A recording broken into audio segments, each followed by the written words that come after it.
Olá, colegas. Espero que todos estejam bem.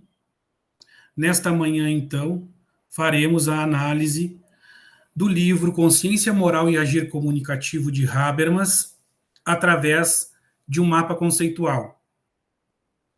Essa discussão se insere no nosso seminário Hermenêutica Reconstrutiva.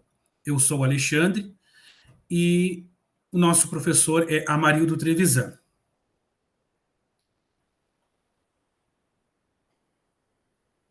Consciência Moral e Agir Comunicativo. Este livro foi publicado por Habermas em 1983 e traduzido para o português e publicado no Brasil em 1989. Esta teoria, então, é desenvolvida por Jürgen Habermas, que é um filósofo e sociólogo alemão reconhecido pela comunidade científica como um dos autores mais expressivos e relevantes do século XX e início do século XXI.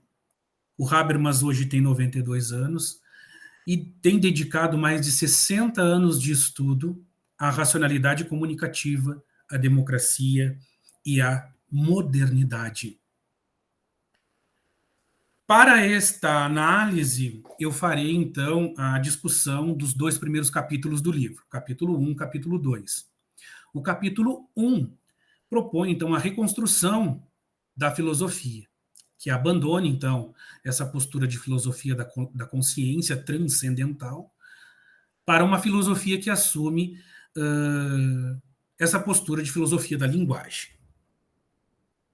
A filosofia da consciência até então se colocava nesta posição, segundo Habermas, de indicador de lugar das ciências e de juíza da cultura, que era uma posição bastante discutível, que no seu radicalismo chega a ser metafísica. A filosofia da linguagem, no entanto, se propõe pós-metafísica. Então, baseada então nesse mundo da vida, nesse mundo sistêmico, dentro dessa lógica da comunicação intersubjetiva. A filosofia da linguagem, ela assume uma nova posição, então como guardador de lugar e como intérprete mediador. Guardador de lugar do quê? Da razão comunicativa.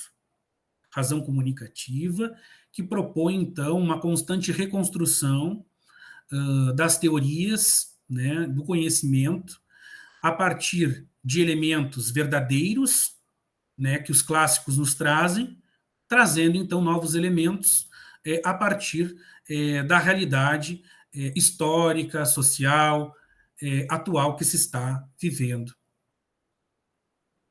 Direcionada também ao universalismo, ela propõe, então, essa ideia de universalidade, então, que essas construções teóricas atendam à coletividade e, desta forma, tenham, né, essa possibilidade de universalidade.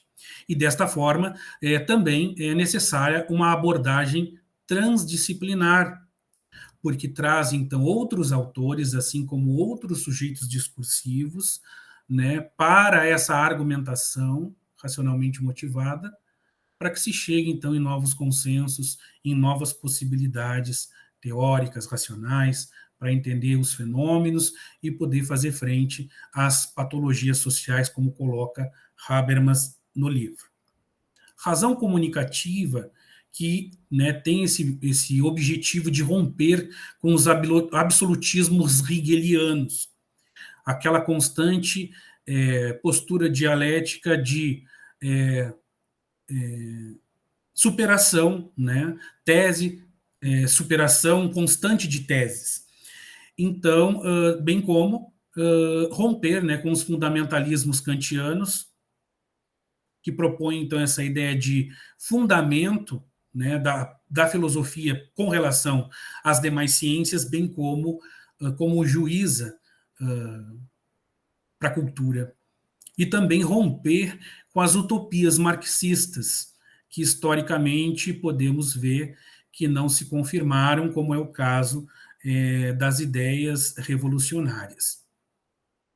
A filosofia da linguagem, se propõe, então, a assumir também esse papel de intérprete mediador do mundo da vida e do mundo sistêmico, que deixa de ser interpretado tão somente por uma razão cognitivo-instrumental, então matematizada, funcionalizada, baseada em meios para fins, para uma razão moral prática, estético-expressiva. Esse intérprete, ele recusa uma postura que a ele historicamente foi colocada, né, de superioridade perante, né, esse objeto que é analisado, esse fenômeno, e de dependência radical ao contexto, embora não se desprestigie, né, se leve em consideração, sim, ainda o contexto, no caso da hermenêutica reconstrutiva e dessa filosofia da linguagem.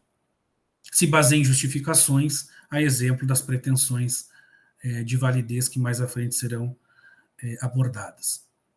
Num segundo momento, no segundo capítulo do livro Consciência Moral e Agir Comunicativo, o Habermas ele faz uma associação, né, entre as ciências sociais compreensivas versus ciências sociais reconstrutivas.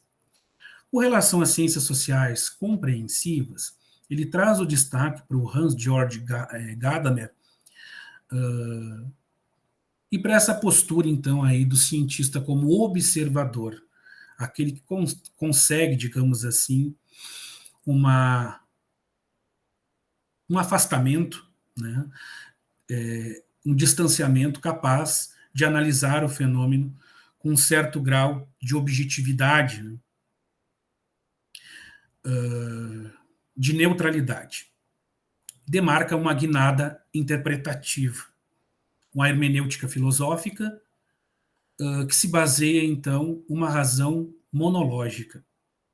Então, a razão de um sujeito, né, que faz a análise do texto, do contexto, do fenômeno, baseada ainda na relação sujeito-objeto. Relação sujeito-objeto que teóricos críticos, como os frankfurtianos da primeira geração, Adorno e Horkheimer, os quais o Habermas se baseia inicialmente em seus trabalhos e depois passa a fazer uma crítica a esses autores, que também utilizam essa base sujeito-objeto. Contudo, Habermas supera, né, essa visão e propõe, então, as ciências sociais reconstrutivas, que dentro desse pressuposto da virada linguística, que tem como pai o segundo Wittgenstein e outros autores, que culmina, então, num dos mais expressivos, que é o Habermas, que propõe uma hermenêutica reconstrutiva.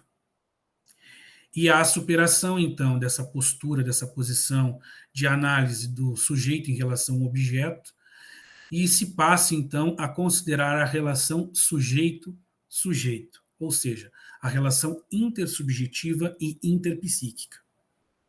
Hermenêutica reconstrutiva que está orientada a pretensões de validez discursiva, que lá na Teoria do Agir Comunicativo, publicada em 81, e que foi traduzida para o português em 87, ainda está presente as pretensões de validez, verdade, sinceridade, correspondência normativa.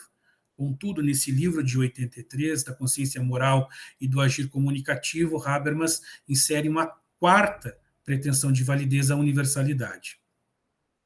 A hermenêutica reconstrutiva, ela envolve uma argumentação racionalmente motivada, que visa o entendimento mútuo, consensos, acordos. Esta argumentação, assim como as pretensões de validez, elas refletem três dimensões, que é o mundo objetivo das coisas, o mundo social das normas e o mundo subjetivo dos afetos, sem os quais não dá para fazer, né, então, a análise dessas patologias sociais, desses fenômenos, dos textos. Então, é sempre importante, segundo Habermas, levar em consideração essas três dimensões da racionalidade, do mundo objetivo, do social e do subjetivo. A racionalidade para Habermas não é mais monológica, mas sim dialógica. Se dá pelo diálogo entre os sujeitos e que leva, né, em consideração essa razão dialógica, a intenção daquele que fala, a relação entre aquele que fala e o ouvinte, ao qual está direcionado o proferimento, a expressão de algo no mundo. Quando se fala algo dentro de um contexto que é social, e um proferimento no conjunto dos proferimentos, um proferimento que corrobora ou vai contra outros proferimentos.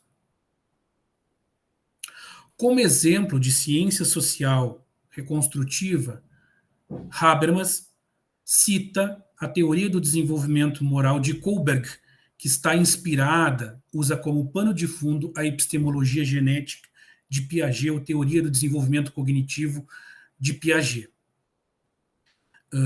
Ambas as teorias, elas levam em consideração a superação de estágios cognitivos mais elementares, mais simples, por outros superiores, mais complexos. Enquanto na teoria do desenvolvimento moral de Kohlberg, o sexto estágio mais elevado, em que um adulto jovem chegaria, seria o pós-convencional. Para Piaget, um adulto jovem, em nível cognitivo, chegaria, então, ao nível de desenvolvimento cognitivo, ao esquema cognitivo operatório formal. Ambas as teorias têm uma base biológica, genética, contudo, o Kohlberg traz, então, outros elementos para dar conta, então, da esfera moral de análise. Bem, pessoal, baseado, então, em todos esses conceitos, eu espero ter contribuído para a compreensão desse texto e que possamos dar sequência, então, à reflexão desse texto, né? Um abraço a todos.